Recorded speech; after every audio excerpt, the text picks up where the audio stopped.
Good morning, everybody. Bonjour tout le monde.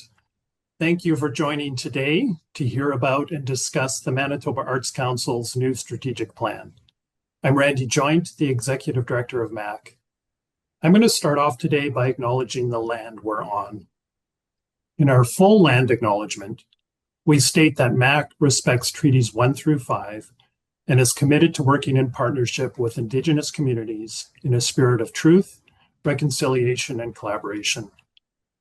We've long recognized the distinct worldview and creative culture of Indigenous people, and you'll see in the plan we're going to discuss today a renewed commitment to working with, inviting, and learning from Indigenous people to incorporate Indigenous ways into MAC's structure and processes. This is an acknowledgement of a few things: the rights of Indigenous people in Manitoba, the holistic worldview that we can all benefit from, Manitoba's demographics, and that Indigenous arts and culture is an incredible asset for our province. As we make this commitment, I want to state that we, of course, cannot do this work alone, and so we will be calling on Indigenous peoples to take this journey with us. Now, I know so much is being asked of you, but I do hope that when we reach out, you're able to support MAC in this important work. And I will say in advance, thank you, Miigwech, Akosi, Marzi. We have a great group of folks here today to take us through the plan before we get to your questions. Kathy Stephen is going to start us off. Kathy and her team from Leading for Impact worked with us on the plan and did a great job of facilitating and synthesizing a lot of disparate and big ideas into the document you'll see today.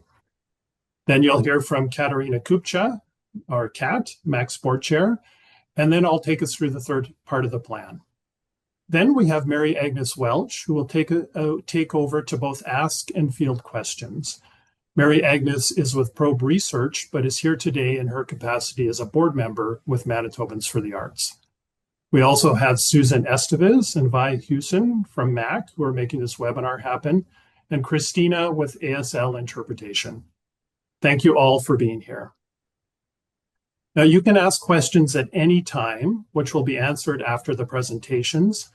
Please use the Q&A function for this, which is accessible at the bottom of your screen, I believe. I think it's visible, but if it's not, try clicking on More, and it should be visible then. I think you can also like or upvote other people's questions, so if you see something that resonates with you, that's also an option. La session d'aujourd'hui est uniquement en anglais. Désolé, mais s'il y a une question en français, tapez-la en français et nous ferons la traduction. I will ask that we stick to questions about the strategic plan or MAC's directions. If you have questions about a project, grant application, or grant results, we'll be happy to answer them through our regular channels. Please use the chat function if you have any issues or would just like to say hi and let folks know that you're here. And I think that's it for me. I'm going to stop talking now and pass it over to Kathy. Good morning. As Randy mentioned, I'm just going to take a few minutes to walk through the consultation process that brought MAC to the strategic plan they will be sharing with you today. The process started with a survey, and that survey was developed with input from MAC's Strategic Planning Committee, which was made up of board and staff. The initial survey did two things. It was meant to inform the strategic plan that you see today, and also to establish a baseline for an ongoing satisfaction process that MAC is committed to so that the arts community on an annual basis has an opportunity to tell MAC how it's doing. 256 people responded to the survey, and about 58% of those people have received MAC funding in the last 3 years. So we feel comfortable that we were within that total hearing from people that are involved with MAC at this time. Following the survey, we conducted 11 focus groups, and 69 people participated in those focus groups. The steering committee was deliberate about who was in the room, wanting to ensure representation across those conversations. An initial insights report was developed that reflected survey and focus group findings, and those findings informed 2 facilitated planning sessions with MAC's board and staff. The initial findings showed that MAC is trusted. About 80% of respondents are confident in MAC's ability to fulfill its purpose. At the same time, people were clear about what they wanted to see change. 6 themes came through across the survey and focus groups. The first, funding has not kept pace with reality. Grant levels have been largely flat for years, while the cost of making art, running organizations, and just living has gone up significantly. There was a strong demand for a simpler, more transparent application process, clearer criteria, faster timelines, better feedback, and decision-making that's transparent. People want MAC to be clear about how it embeds equity and inclusion across its work, and the tension created by a lack of this. I'm going to try that again. The tension created by this lack of clarity showed up across communities, not just in one place. Rural and northern communities described real structural barriers, higher costs, limited connectivity, less access to support, and a sense that MAC's lens is still largely urban. There was a desire for MAC to play a more visible leadership role, advocating for the sector publicly, building partnerships, and making the case for why arts matter. And finally, artists and organizations were asking for more support for career and sector development. So that was named as mentorship, professional development, and ways to connect with each other. So this initial insights report fed into, as I mentioned, 2 planning sessions. The first planning session made space for board and staff to work through strategic tensions that the findings surfaced. So they had conversations around providing balance between breadth of access with depth of impact. They talked about whether MAC has a formal advocacy role, and if so, what it could look like. They talked about how to better serve rural and northern communities, and about the role that MAC could play as a convener or capacity builder across the sector. The second session was more focused on vision and purpose. They reviewed a draft strategic framework and started identifying what MAC should be doing more of, less of, or where it could do something different. They also began to think about how they're going to measure the progress on their strategic plan. So all of this translated directly into the direction that you will see in MAC's strategic plan. And what I can say with confidence, and I wouldn't always feel this way, but the input that the community provided through the consultation process is genuinely shaping the new strategic plan that's being launched today. MAC heard your voices. I think they've made their best effort to respond to your voices. And there was a real openness to change in all of the conversations with the folks at MAC. And I think you're going to see that in what Kat walks you through today.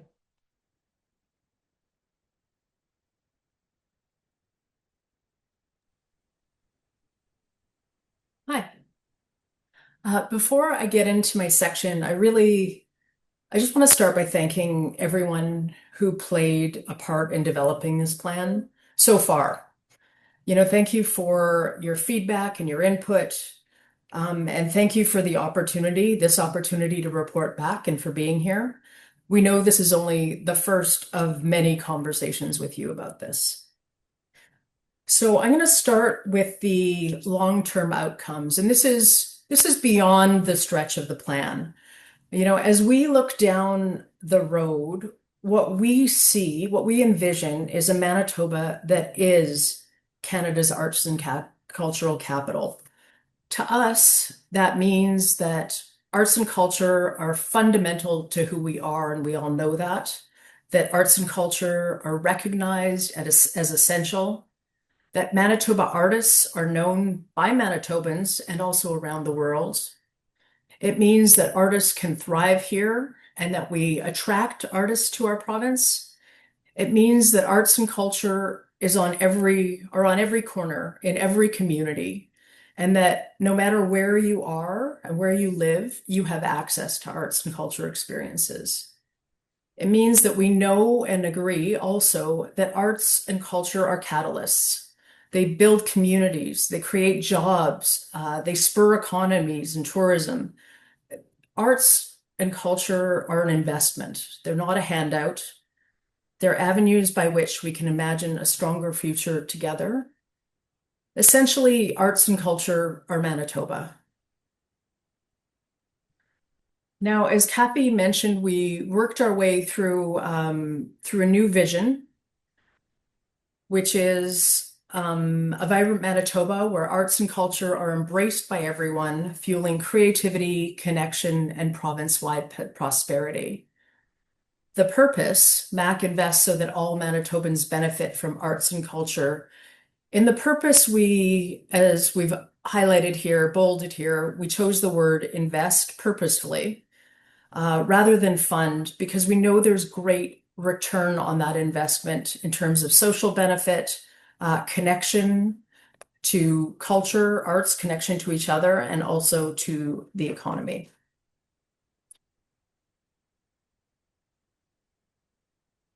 This is a sparse slide, but it means a lot. By committing these values to paper, we're making the promise to you and to all Manitobans that everything MAC does and every decision going forward will be made with these values front and center. Equity and diversity continue to be critical. Manitobans deserve to be represented. We're committed to supporting creativity. And we know that we're accountable to you and to all Manitobans. We're committed to partnering with you, with other like organizations, with others in community to maximize the impact and benefit of arts and culture across our province. And we want MAC decisions and goals to be transparent to you and to everyone in the province.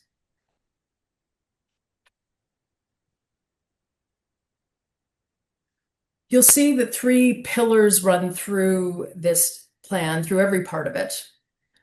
We seek to support and celebrate artists at every stage of their careers. We want the whole sector to be stronger, resilient, agile, and definitely sustainable. And we want Manitoba and Manitobans, all of us, to understand the incredible power, impact, and potential of arts and culture, as I know everyone on this call does.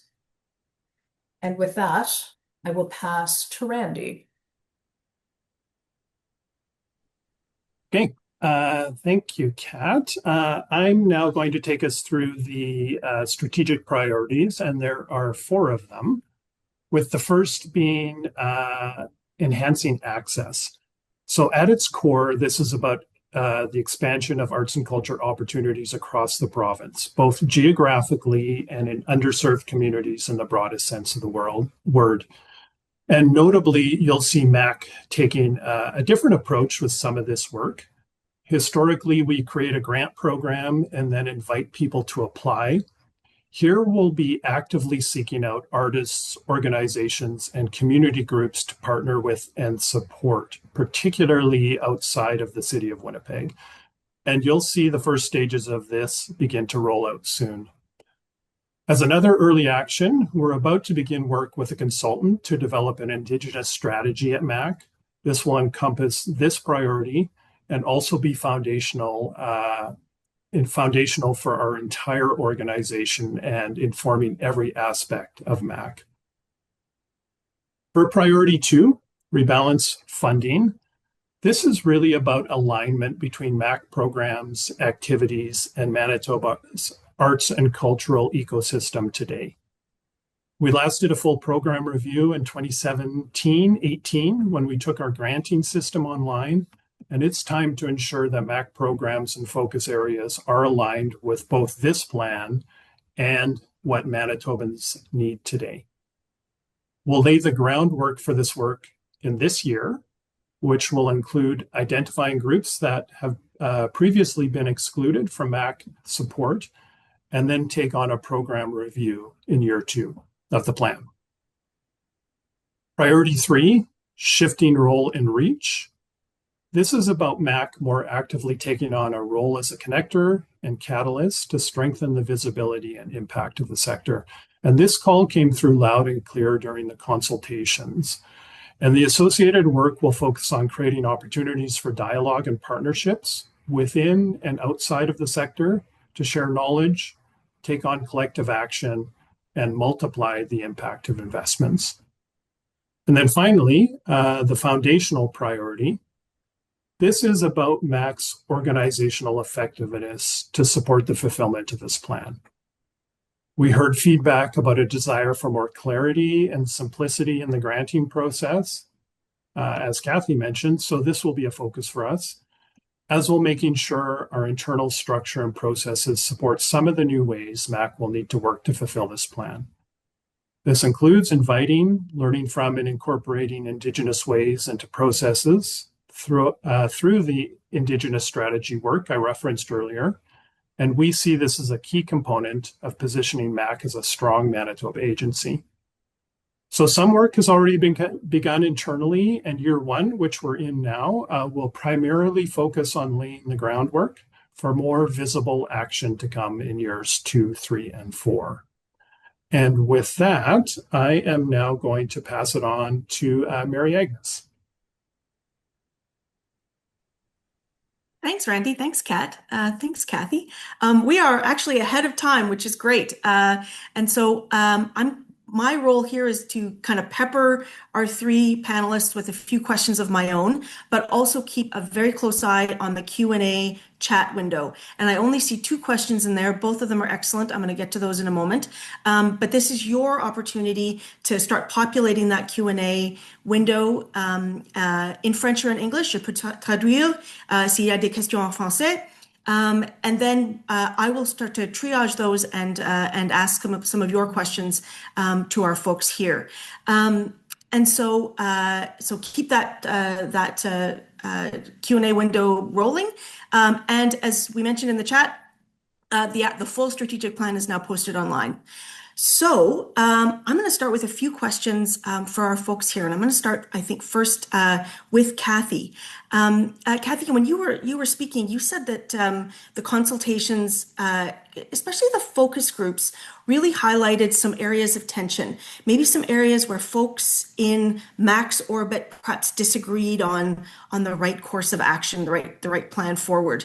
Can you talk a bit about some of those areas of tension? What were they? Sure, thank you. So I'm just going to quickly name maybe 4 of those tensions. I think the initial one was around depth versus breadth. So should MAC be providing granting to more people and organizations, understanding that it would be less for more people, or should they be providing more dollars for fewer people?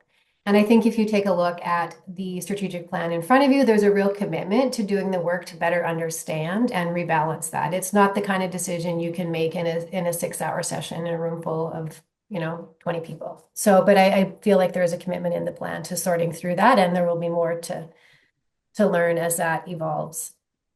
I think one that I already alluded to was what came through as sort of a tension around equity and diversity.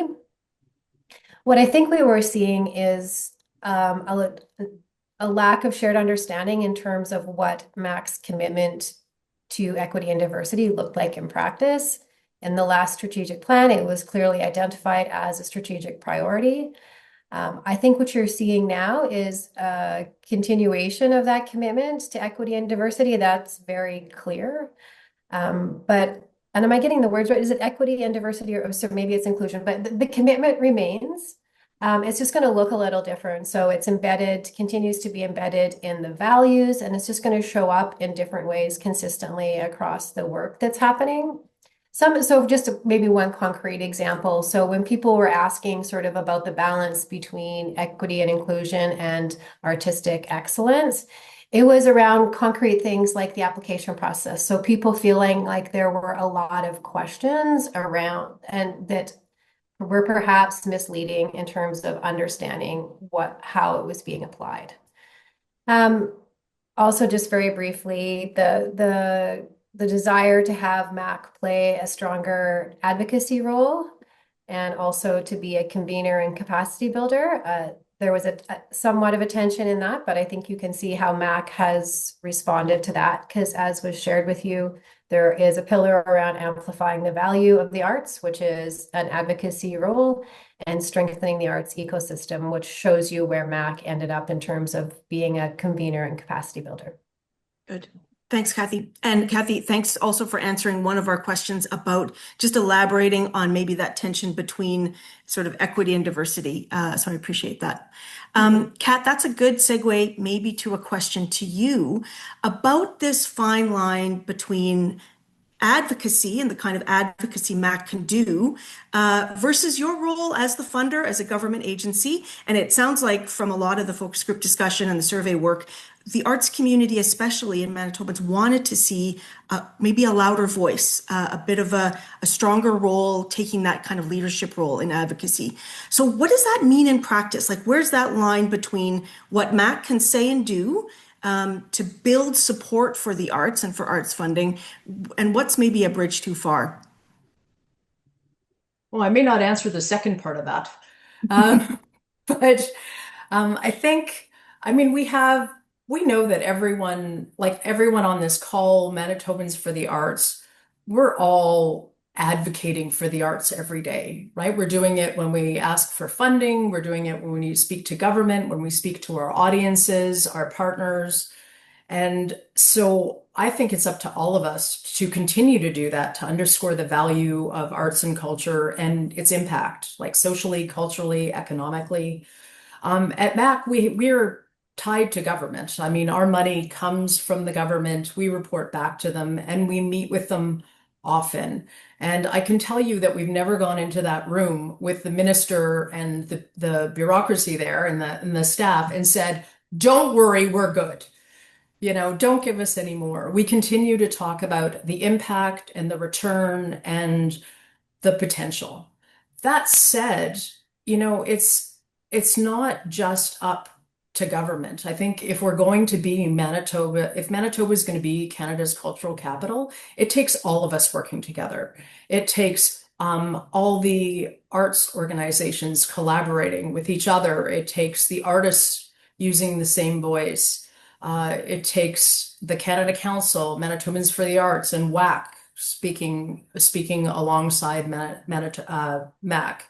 But it's also up to the private sector, to the Business Council, to the chambers, to economic development agencies, to municipalities. Like, I think arts and culture often get overlooked. Like, we are often seen as a handout, and we're not. We're critical to the success of this province. And I think what we want to do is bring everyone around the table to talk about how can we underscore that through the myriad opportunities, right? Being the province, the private sector, whatever avenues we have. So we'd like to be part of that conversation, and we invite others to have it with us. Thanks, Kat. Randy, I'm going to go to you next, and I think this is going to be a theme I'm already seeing both in the chat and in the Q&A. This sort of maybe refocus on supporting artists and arts organizations perhaps outside the perimeter or some of those underserved arts organizations. And I don't want to put too fine a point on it, but I know that there is traditionally a tension between supporting some of those emerging groups, making sure, newer or beyond the perimeter organizations have access to good funding versus the bigs, making sure that the big kind of arts organizations, mostly in Winnipeg, are healthy and continuing to kind of support that ecosystem. So where are you going to find that balance between new organizations getting funding, especially beyond the perimeter, and making sure that the bigs are still healthy and thriving? Yeah, thanks, Mary Agnes. So just to pick up on your last point, we believe it's incredibly important that the bigs, our institutions, are thriving. I mean, we know they have an incredibly important role in Manitoban's arts ecosystem, from the creative work they offer to the employment opportunities, the co-productions, and employment opportunities both for artists and cultural workers. And then you think about the hundreds of thousands of audience members that they account for all over the province, but specifically downtown Winnipeg primarily. And so it's certainly not about moving away from supporting these incredibly important large organizations, but it is about ensuring that there's opportunity for access to arts and culture for Manitobans and communities across the province. And I'm using communities in a really broad sense. So that's both geographic and in every sense of the word, cultural, etc. And this is we're going to tackle this through revisiting our programs, as I referenced earlier, but also through exploring partnerships. And this touches on some of what Kat talked about. We need partnerships to multiply the impact of existing resources, and we all need to work together to grow the pie. And one concrete example of this is some folks will be familiar with the partnership between the Winnipeg Foundation and MAC for the Looking Forward program right now, an adaptive change program. And that's just an example of things we can explore to really, multiply the impact of existing resources. So it's not easy. We know it's not easy. There's a lot of important need, and the sector is comprised of every part of the sector is important. So that's the work ahead, and we look forward to exploring all of the partnerships that can make that happen. Great. Good. Thanks, Randy. Kathy, I'm going to try to knock off kind of a two-for question here with you. There's a good question in our Q&A about some of the sort of specific changes to the nitty-gritty applications in the application process that artists and arts groups might see in the next 12 months. So maybe I'll start with you, Kathy, and then maybe throw it to Randy. Kathy, when you were doing some of the consultation for this strat plan, what were those pain points that came up in that application process? Yeah, so I would say the overarching theme in terms of pain points was just this sense that the process itself really advantages people who are already familiar with the system because it's not an intuitive system to access. So people talked about the portal being difficult to navigate. I also just want to say too, like anytime you ask for feedback on a particular process, everybody's going to have their own unique perspective, and there is a mix of what you're hearing in here. So the portal is difficult to navigate. There is a long PDF that explains the rules of the application process that scares some people off before they even start. People talked about timelines that didn't work for them. So sometimes feeling like they're waiting 3 to 6 months for a decision, and that can mean that opportunities are missed. You can't plan a show, book a venue. It's just hard to start to move forward with things. There was a specific ask for a micro grant stream, so that was sort of embedded in some of the grant process pieces that folks were interested in seeing a shift. People want more specific feedback when they're declined. They sometimes felt like the comments were vague, and so not really knowing what it was that they needed to change to increase their chances of success next time around.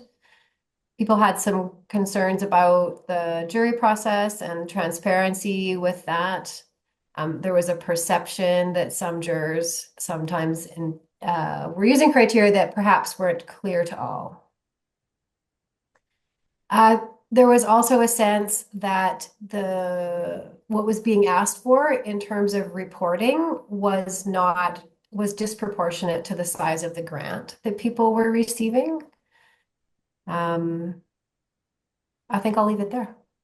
Okay, good. That's a pretty good list. Yeah. Randy, then sort of to you and kind of riffing on a question from Jim in our Q&A, what are some of the specific changes that artists and arts groups might see in the next year or so as you grapple with some of those ideas for changes to the application process? Yeah.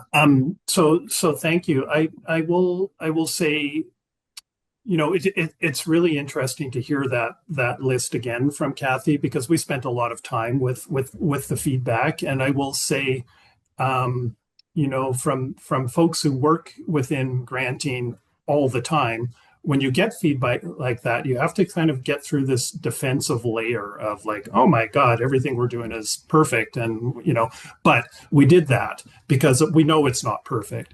And so once you can kind of get through that and hear the feedback, we really appreciate it, and it's really been heard. So thank you for everybody who did provide it.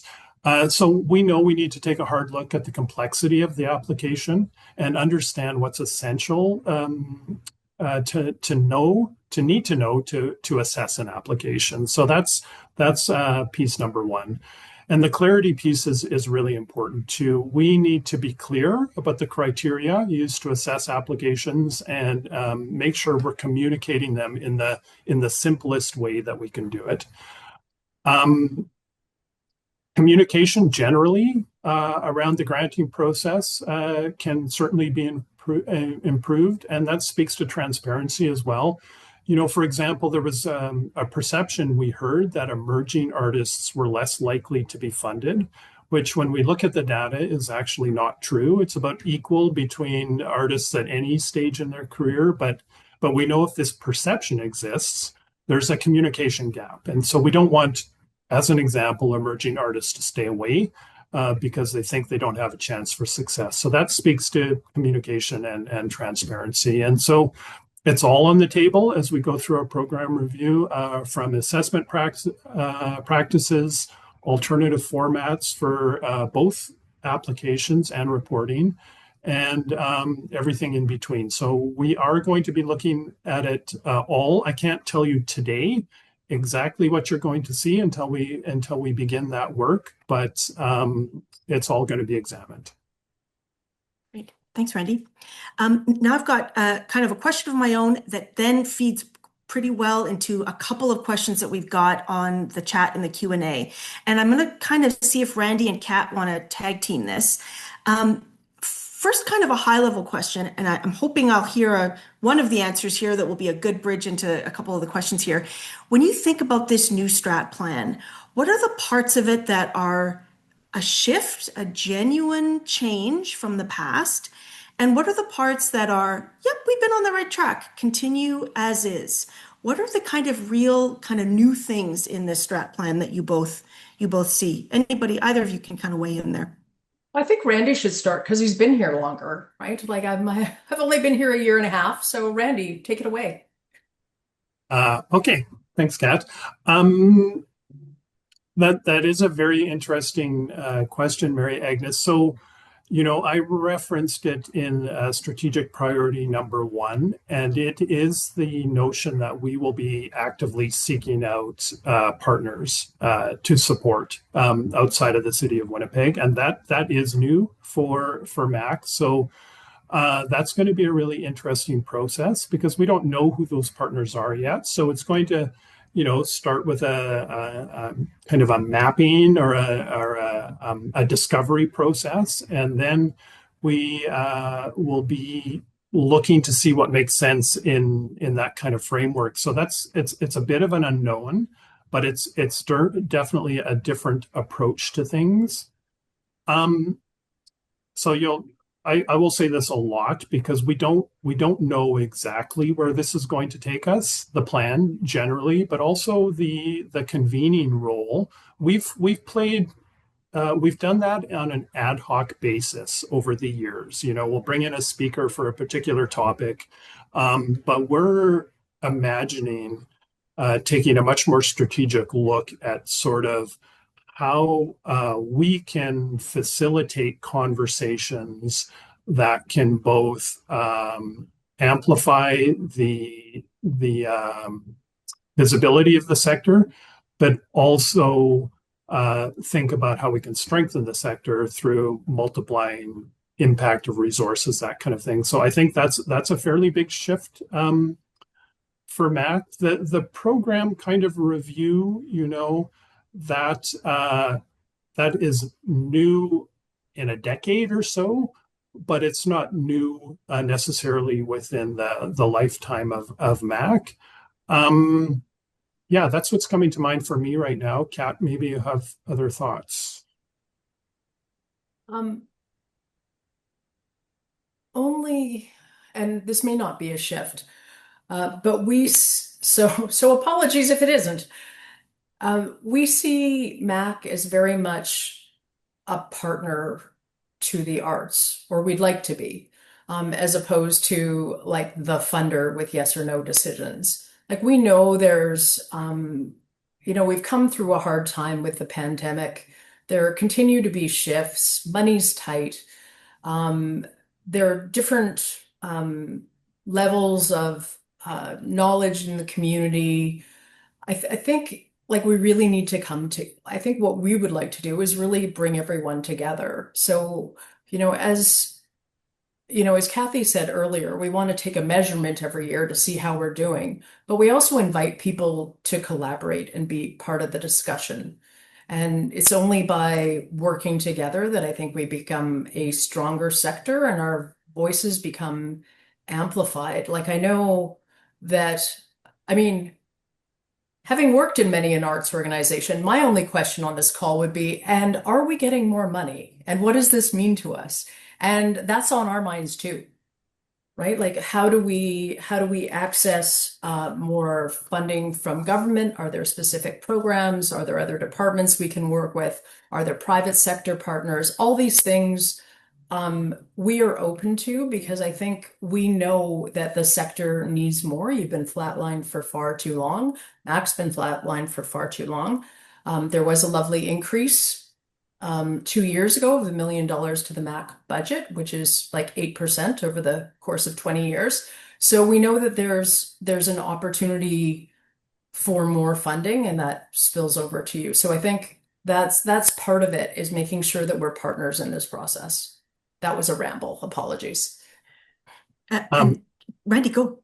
Yeah, sorry. I do just want to add also the Indigenous strategy we're about to embark on is definitely new at Mac. We have done, we've had our an Indigenous 360 program for many, many years, but the work we've done as an organization has primarily been focused on a program. This is going to be work where that will encompass the entire organization. So, and we're doing this strategy early on in this process because we know, or we believe, and we hope that the work that comes out of it will impact Mac in every single facet. So that's definitely new for Mac. And I'm going to jump in one more time. Sorry. And that's not a new per se, but I've as many of you have been around arts and culture for a long time, and I've heard many iterations of the province talking about how meaningful arts and culture is, but I've never heard it in the same way or as often as I do with the government now, like both with the minister and the premier. And so I think this is a good time. I think the government right now understands the connection between culture and health and arts and the economy. And so I think this is a good time for us to step up a bit. Thank you. Okay. Thanks to you both. I want to tackle two themes that I'm seeing in the Q&A in the chat. One is this question of kind of rebalancing funding. What does that mean? And then a little bit more information on maybe a new focus outside the perimeter, how that will work in practice. Those are two things I'm watching. But before I do that, I want to knock off one question for Kat on this idea of partnerships and kind of facilitating conversations. And a couple folks in the chat said, does this include finding donors outside the perimeter, especially outside the perimeter, and maybe building that donor network? And Kat, that's kind of your area of life. So what do you make of that question? Is that something that's on Mac's mind? Looking for private funding is on Mac's mind. Not in a, like, I don't think Mac would ever go out and, do a mail drop all over Manitoba and ask every Manitoban to give. but there may be strategic partnerships with some specific donors or even funders, like some specific municipalities, in order to leverage the money that we do have. So I think those are all on the table, and I don't, there's no plan in place right now. As much of this is a direction, and we'll take some time to explore. There are some other provinces that have started some of this exploration, so we'll, take their good research and move on from there to create a Made in Manitoba strategy. Thanks, Kat.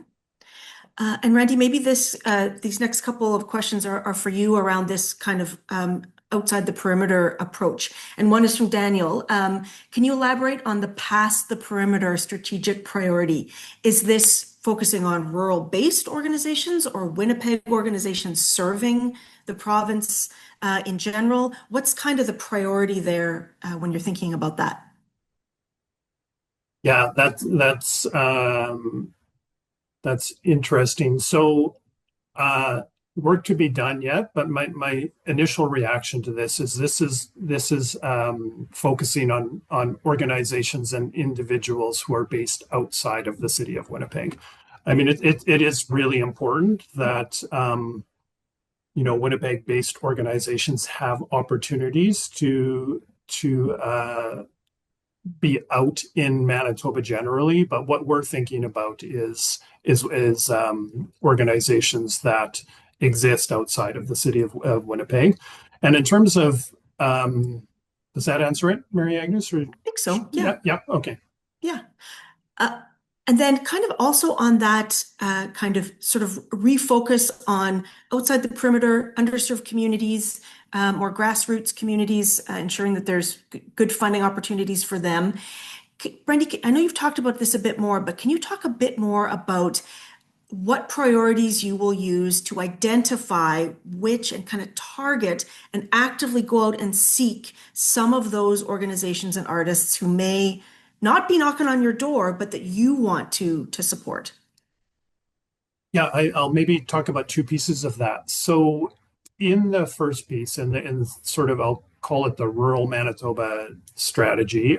That's not a very good name, and I'm sure it will change, but we really need to understand the landscape a little bit better. We have existing funding relationships with some communities and some organizations, but we don't know everybody, and I'm sure we will never know everybody, but we need to understand who's out there and what community has the capacity and the interest to really see arts and culture flourish there in a different way that could benefit from some support. So that's kind of the first phase of it, and I'll call it mapping at this point.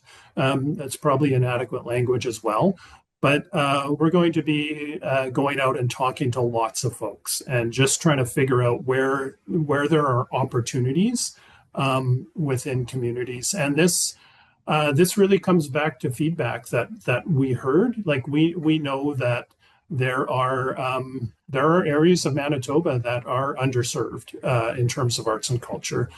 And then on the priority group piece, we're going to start with data. We know there are whole swaths of Manitobans who are not coming to the Manitoba Arts Council, and we do have some of that data, but we need to spend some time parsing it and try to figure out who those folks are, what are the barriers, and what are the measures we might be able to put into place to ensure that they have the same access as everybody else. So that's a bit of the priority group, which could be within and outside of the city of Winnipeg, but that starts with data. So then my next question I want to tackle here, and there's great questions coming in on the Q&A. Keep them coming. We'll stay here at least until 11:15 if there's good questions that keep rolling.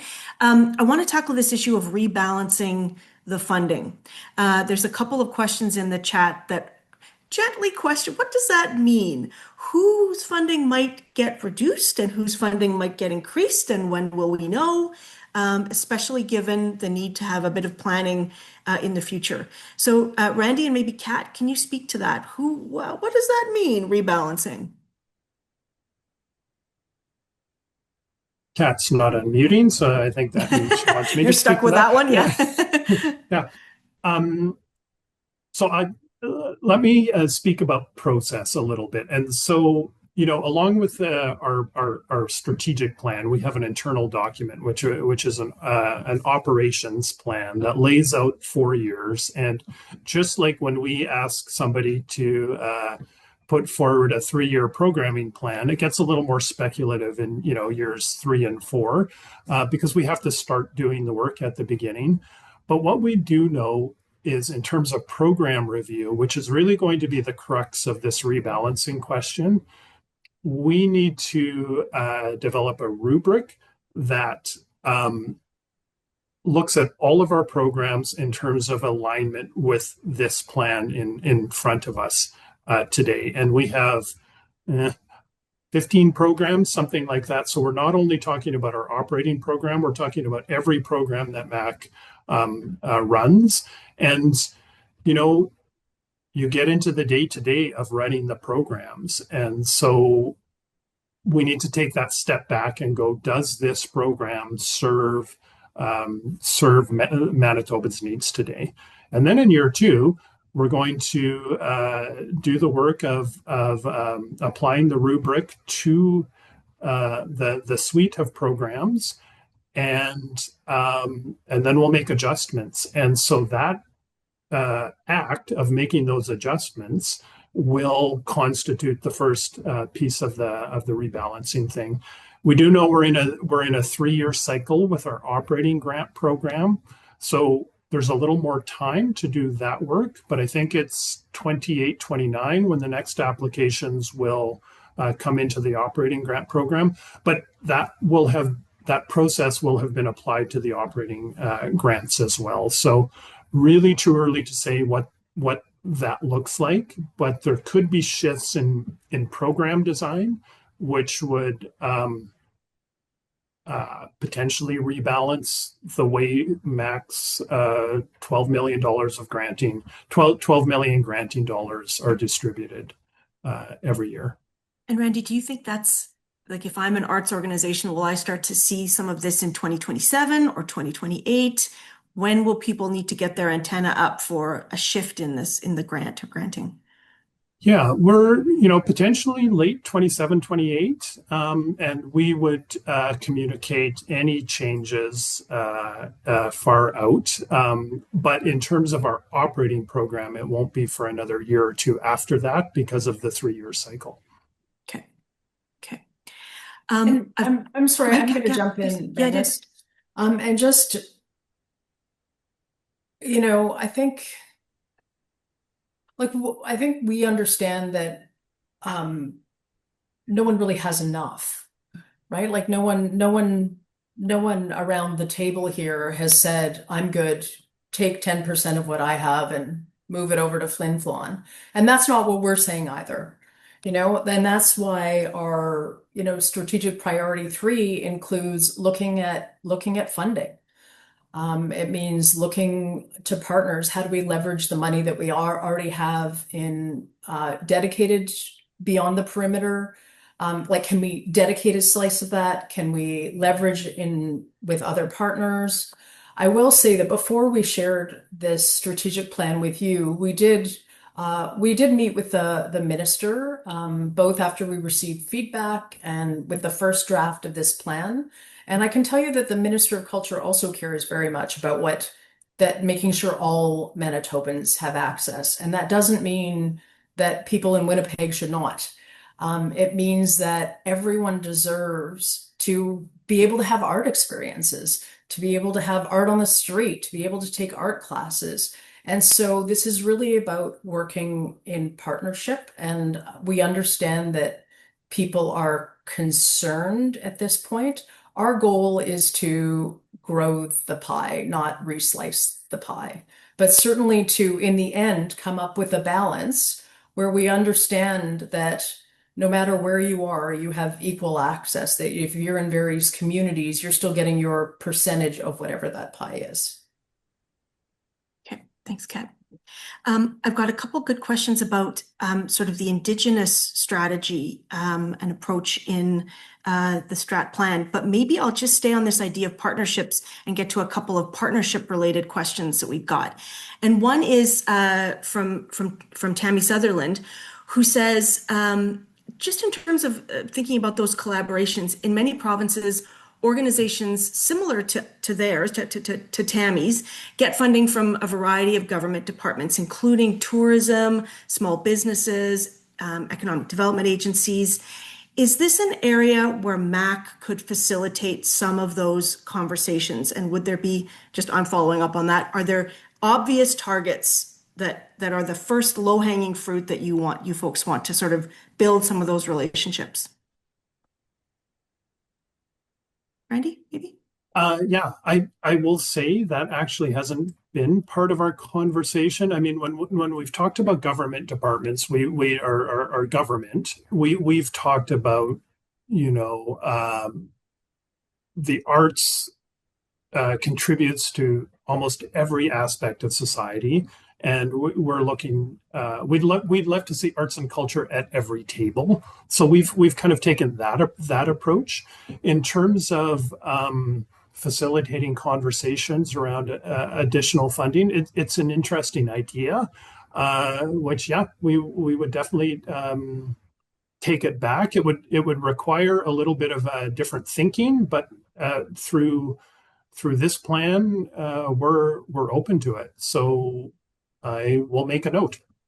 Okay. And maybe another organization here just flagging this, Eddie Ayoub from Art City, co-chair of the Manitoba Artist-Run Centers Coalition. And he's wondering if MAC has the capacity or if it would make sense to have regular check-ins with his organization to start some of those partnership conversations and keep those ongoing. Kat, you're giving a thumbs up. Tell us. Oh, was there more required than that? A thumbs up might do it.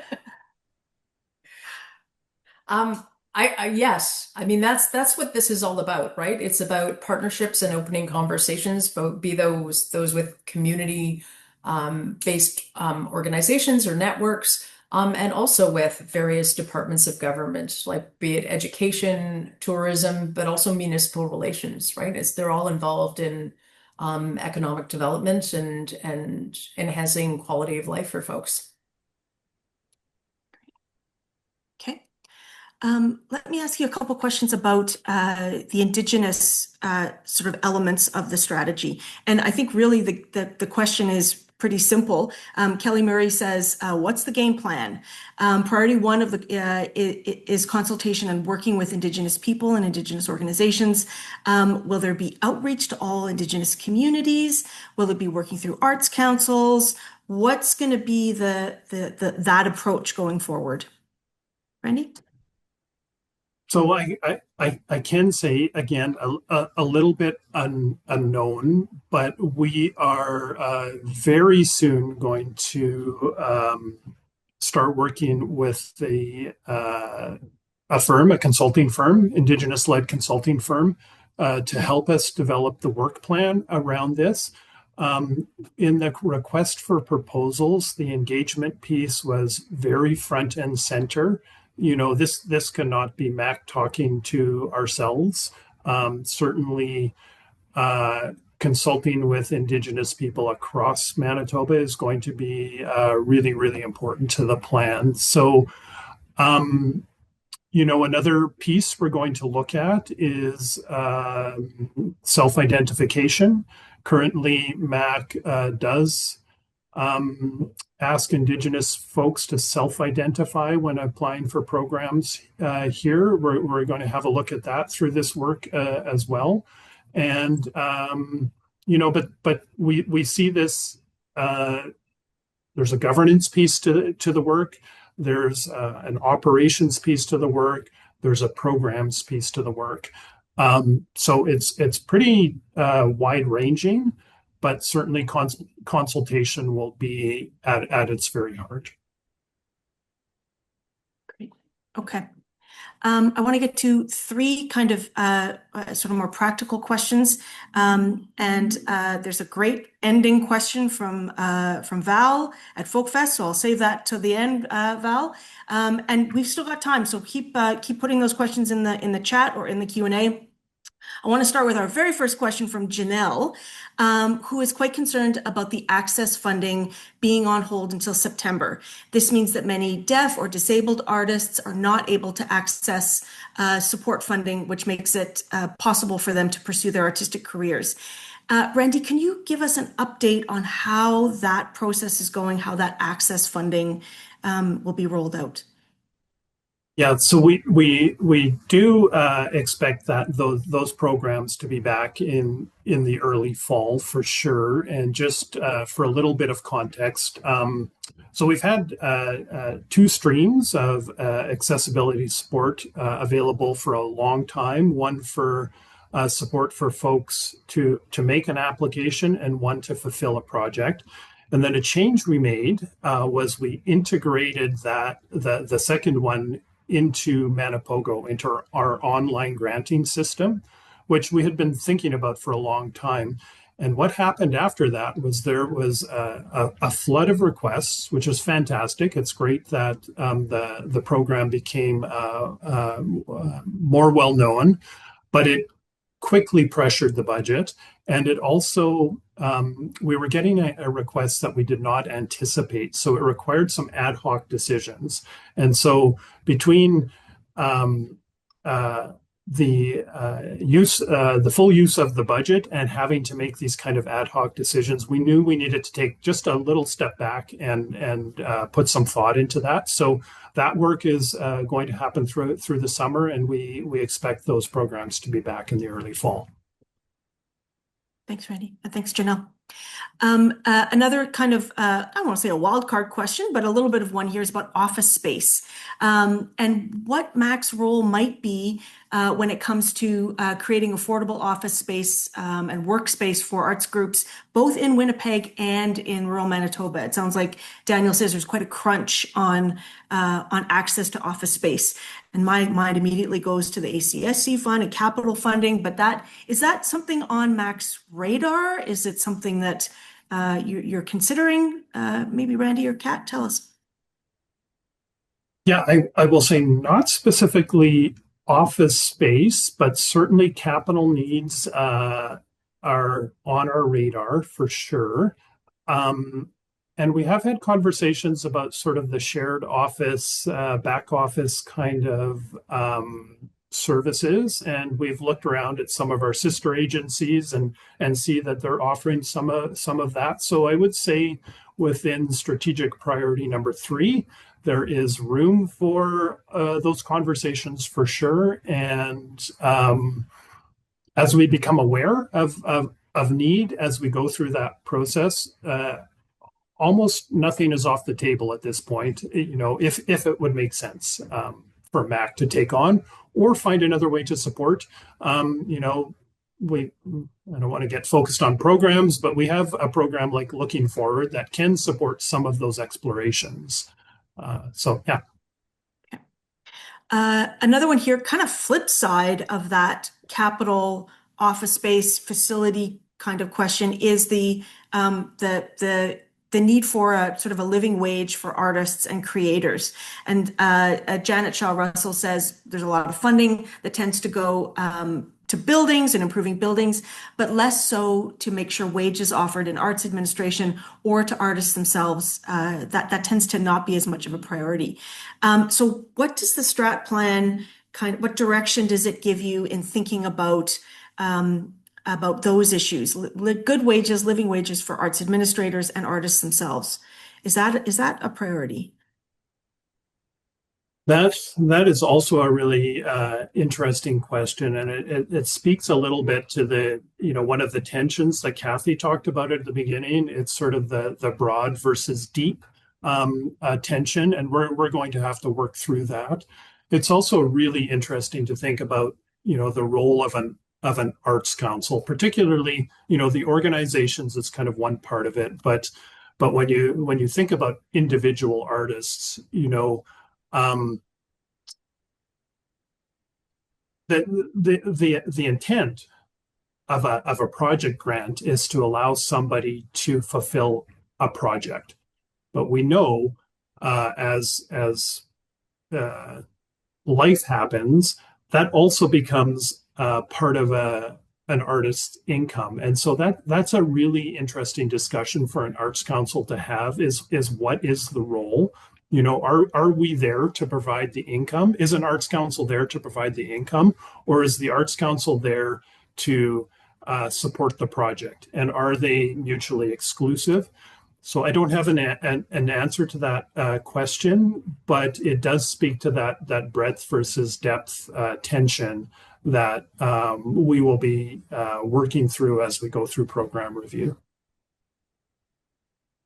So I'm not seeing a ton of new questions. So unless I get the hairy eyeball from Kat, Randy, and Kathy, I'm gonna sort of gently wrap us up with Val's question, which I think is a really great way to end this. And there's a couple little stragglers there. I think I'm hoping that Mac will follow up with a few folks. There's a good marketing question, for example. But Val, you asked, for those of us representing arts organizations, what are the big take-home messages that you want arts groups to be thinking of out of this strategic plan, and perhaps kind of thinking about aligning a little bit with that strat plan? Maybe Kat, can I put you on the spot with that? Or Randy? Well, you certainly would be. Yep. Or Randy, whichever one. Is there one big message from this that you want some of the arts organizations to sort of take home and think through? Maybe you want to say, Randy? Okay. Yeah. You know, I think I don't know how many times we use the word alignment throughout the plan, but for me, that's the big question. And Kat spoke to it when she was presenting. You know, it's the speaking with one voice. I think we know everybody has an important voice. Sometimes the arts organizations of a certain scale have a voice that is heard a little bit more or in different circles. So I think alignment in partnership with, as Kat said, our colleagues like the Winnipeg Arts Council, Manitoba Foundation for the Arts, and many others, that we're all speaking with the same voice, I think is really important. So there's work to do yet to figure out what the messages are, I think, and our best avenues to communicate them, and to who. You know, it's not always just government, as Kat said, as well. So I think alignment is, for me, the takeaway. Yeah. Kathy and Kat, do you want to weigh in? Yeah. I mean, this is fun for me because I don't work at Mac, so I can kind of say whatever I want.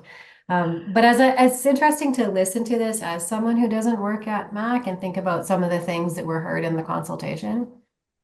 I would say for me, the takeaway is and I'm going to be clear, I'm making this up right now based on my perspective. This is not Mac's anything. But if you just think about what's happening in the sector more broadly, there is a reality in terms of the environment that we're functioning in. And I think we need to be really honest about that. So when Mac is having a conversation about depth versus breadth, I mean, I think there's a reality in that, right? With like many organizations functioning in the same space, spreading the dollars across those organizations, whether that's the arts or somewhere else. This conversation about depth versus breadth is real. And I think people really need to think about what that means to them as an individual organization. And then I guess also, you know, Kat's talked a lot about Mac wanting to look for opportunities to partner, which I would assume means that they would also love to see other arts organizations looking for opportunities to partner. Yeah, thanks, Kathy. Because mine was, I guess there are two things that, you know, aren't laid out in the plan fully, but thanks, Kathy. One is collaboration, right? Like we are only as strong as the other organizations in our sector. And for a long time, I think we've spoken about collaboration out one side and then really wanted someone else's money out the other side. And like we need to be together on this. Like we need to collaborate with each other. And I know it's hard. There is not like every organization, no matter its size, no matter its budget, whether it's 120,000 or 12 million, is lean, right? Like every $1,000 matters, every $500 matters, but we need to be able to get into the same room and talk about what higher water floating all our boats looks like. Like we need to support each other and collaborate. And the other piece is, and that includes Mac, like we're definitely, it's not a dictate. And the other piece is investment. Like the return on investment for Manitobans for this 14 million dollars, 12 million-ish that's budgeted to MAC every year in granting dollars is like has incredible return. And I think we all need to talk about the return economically, socially, and culturally. Like I think there's incredible value, and we lose that because it's also really fun a lot of the time, right? Like we get to go to things together, we see each other, it's fun, we laugh, we cry. But also I think we need to talk about all the investment and the power. Like I can't think of any other any other sector that has the power to move mountains, change worlds, change thinking. And also with just a little bit of just a little bit more investment, like completely change spur economies. Like it's like a dream, this arts and cultural sector. And I think we need to speak about it together. Great. Randy, I'll turn it back to you just to kind of wrap us up. Okay, fantastic. So many great questions. So I'm going to start by saying thank you to the panelists and team for being here today and for your work throughout the process. So important. And then thank you to everybody who took time out of their busy schedules to join today. And a very, very big thank you to all who participated in the consultations. And also, please send me your thoughts about the plan and your feedback on MAC at any time. We will need your input and partnership as we implement the plan. Partnership and evolution are really hallmarks of how we want to work and to work with you. So with that, I'm going to close us off and say thanks again, an enormous thank you to everybody, and have a great rest of your day. Bye all.